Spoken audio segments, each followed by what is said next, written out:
special will it be to be on the same field coaching with your brother this week? Yeah, it's going to be a pretty cool experience. It's not the first time, but it's certainly the first time as head coaches. So I talked to him last night, just kind of trying to finalize the details and the plan for practice, and look forward to seeing him.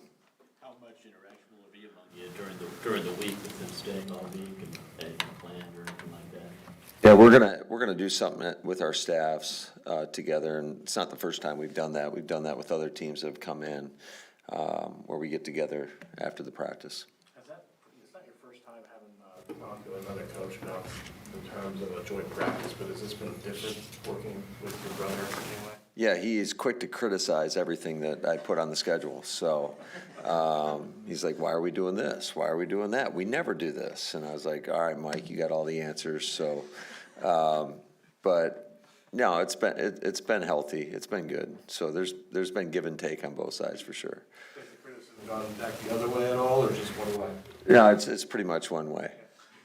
But on a personal note, it is cool. I mean, there's not many times that it's been brother, not against brother, but you know what I'm saying? It's, from a personal experience, is it pretty cool this is happening? Yeah, I think it's going to be pretty special. But at the end of the day, we're just looking to try to get good work, both sides. Certainly always going to prioritize the Green Bay Packers, but if there is another team in the National Football League that I'll be rooting for, it will be the Arizona Cardinals. What are your parents wearing to practice? That's a heck of a question. They'll probably look like a Christmas tree, green and red.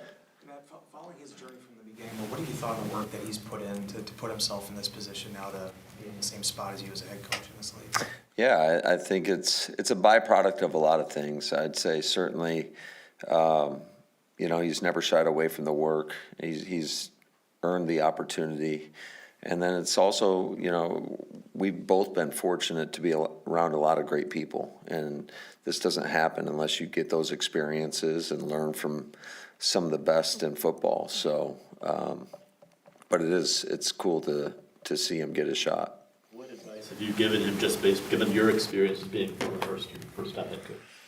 I can't tell you anything specifically. I think one thing that I think he does a great job is he's going to be himself, and I think that's where it always starts. You got to be authentic and true to who you are and your core values and beliefs. And I don't think he'll ever try to be anybody other than himself. You both got so much on your plate, Matt, but are these the moments where you get in the stadium and you soak it up and go, "This is cool," and your family? Well, I'm sure when that moment comes, I really haven't put too much thought into that. But I'm sure when it comes, it'll be a special moment. Do you feel like you can get more out of this joint practice? Like, can you run more stuff? You don't play them in the playoffs. He's your brother, and you guys can kind of, get together. Can you run more different stuff and make? Well, I think there's certainly a trust factor there that the film's not going to go anywhere. If there is, there's going to be a problem. So, yeah, I think certainly you can potentially open it up a little bit more. Matt, what was the situation with Warren Brinson and him not playing in that game? Yeah, it happened in warm-ups. He felt a little tweak in his calf, and so he'll miss a little bit of time. You're going to get Orsic back this week, and then if you do, are you going to make another move to bring in another kicker? Well, I think he's getting closer to say that he'll be back this week. I think might be too soon to say, but I know he's getting close. What's the plan for Jacobs this week? He'll be limited in all team periods, but he'll be out there practicing. Will he do any team? Oh yeah, How about Cisse? he should be fine. He should be good to go. Matt, going back to joint practices, how have things kind of evolved for you in terms of what you want to do in it, how much you want to show? Like in 19, right, Pagano's brother was on the Texans staff. I don't know if that affected. Oh yeah, that certainly affected. Right. So but then you have Sala, who you can trust. Who comes Sure. in. So how do you kind of approach it different years? Well, I think every year is a little bit different in terms of who you're playing. Certainly, you look at the connections that somebody may have. That was a great example in 19. So we were a little bit, kept things a little bit tighter. But I think every situation's a little bit different in terms of who you're going against and who they got on their staffs and the connections between other staffs. And because I know all these guys, they all talk. So, but I think, when it comes to this situation, I don't have any hesitation or reservations. Given the fines that were handed down to the Cowboys and Saints for the fights in the joint practices, any extra message you give the team heading in terms of trying to avoid that kind of thing? I know it kind of can happen. Yeah, I mean, it goes back to what we've been saying for years.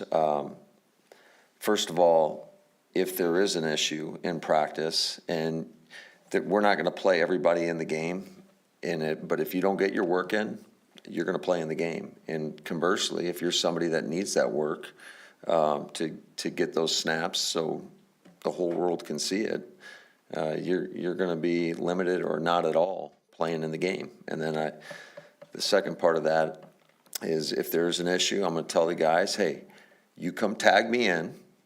They can tag in my brother, and we'll throw down on the 50. So. Given the circumstances, though, do you think it's less likely that you'll see fights with two brothers as head coaches, or once they're on the grass, does that stop mattering? I mean, I think there's a lot of unknowns anytime you go into joint practices. I don't care who you're going against. But we've had, fortunately, I know last year there was an incident with Seattle. But I think back the year before when we played Baltimore, there was no issues. So that's all we're looking to do, is have good, clean work, and hopefully it's productive for both teams. There were some players in the last few days who decided to go back to college. You have any such issues? That's a heck of a question. That's not something that I have put too much thought into. I think Goody's probably put more thought into that. But it's kind of crazy to even think about. Is Banks going to do team today? I saw him kind of limp off the field at your last practice. He should be out there. Is he on track to be able to start the opener if he's your guy? I think so. I believe so. I think he's made good progress, and ultimately he's got to continue to put those days back to back to back. And I think that he's definitely getting better. He's trending in the right direction. What was the situation with Jaden Reed being inactive? This last game, Yeah, sorry. that was a personal matter. And then obviously catching the ball is a basic part of being a receiver, but does Matthew Golden have especially good hands, would you say? I would say yes. I think he's got elite hands. That catch he made in Denver on that crossing route, I think that kind of showed to it.